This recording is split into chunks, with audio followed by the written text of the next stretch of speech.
Was it difficult for you to let go and just tell yourself, I'm going to give them what they want, because in the end, this is just a piece of music going in a TV show. It's not like my name's going to be on a marquee somewhere. This was written by Matt Hirt. Have you had to divorce yourself from that intense ownership of the music? Do you ever feel like you've prostituted yourself? Or have you felt like you've become more professional in that you are able to give them what they think they're looking for?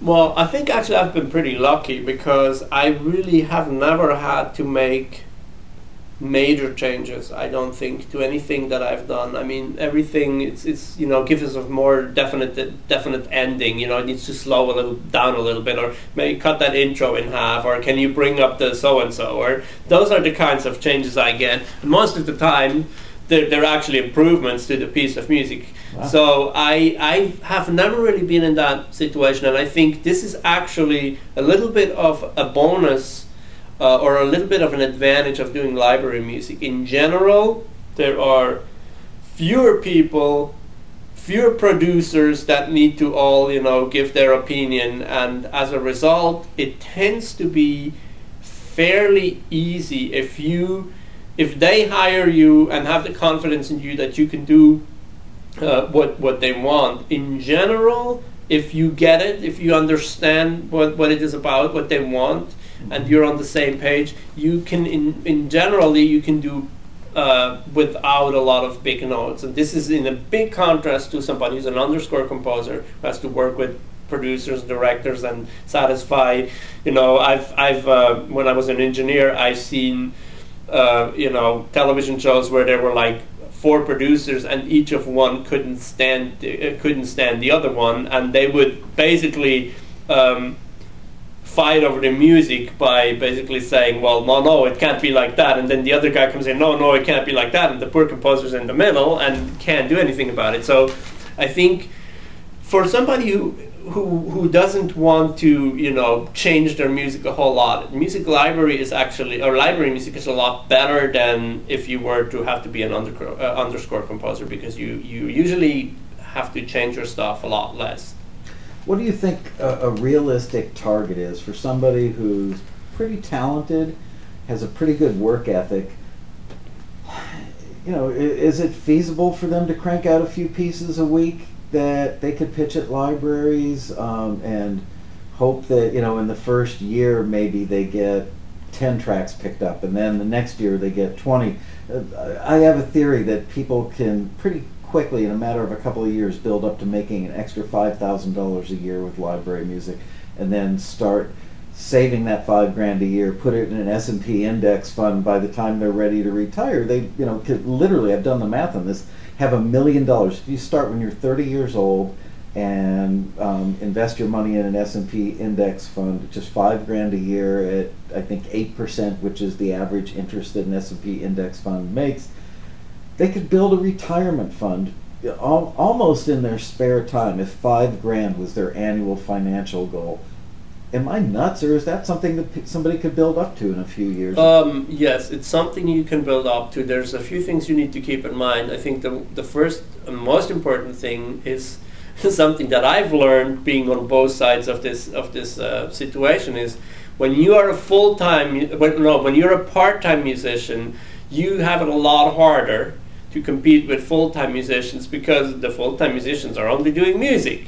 So, you know, I can tell you, when I went full-time, I mean, my productivity just went through the roof. And it's not just that I can produce more pieces of music because I have more time, but also because I write so many more pieces of music, I get a lot better at it.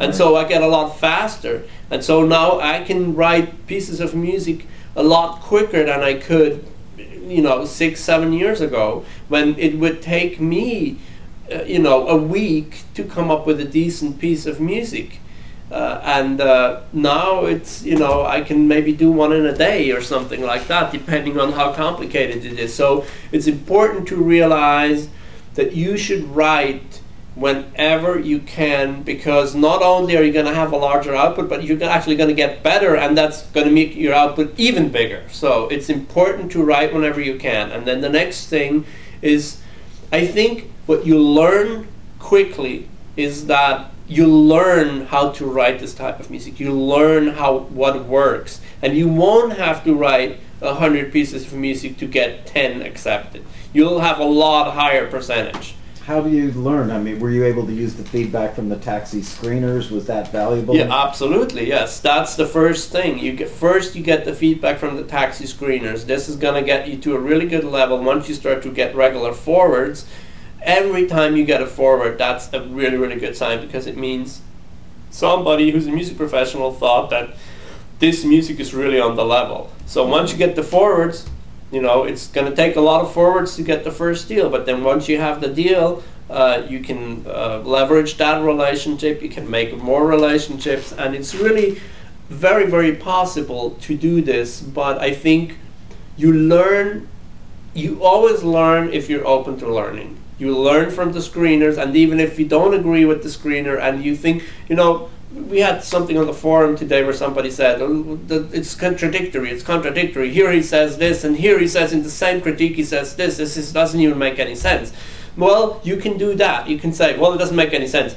Goodbye, critique. I'm gonna go have a drink now. Or you can say, wait, let me calm down and let me look at this again, and let me try to get inside this person's head and understand their thinking process. Why would he say this and then say this over here that seems to contradict it? And you probably find, oh, there's some kind of logical connection here most of the time. And this is how you learn. You learn by really trying to learn. Mm-hmm. Not by kind of being upset that somebody doesn't like your piece of music. You have to embrace the learning process, and then you can learn from the TAXI screeners. You will learn from every company that you do business with. You will learn from them. They will give you feedback. You'll learn from the pieces of music that get used versus those that don't get used. You go like, oh, I think I know why this got used, because I can tell a lot of times now why pieces of music get used and why others don't get used, and that's how you learn. And so when you learn, you don't have to produce 10 turkeys to get one good one. You can really tell right away after you started writing something for 20 minutes or something like that. You go like, oh, this is going somewhere, or it's not going somewhere, then you just put it aside.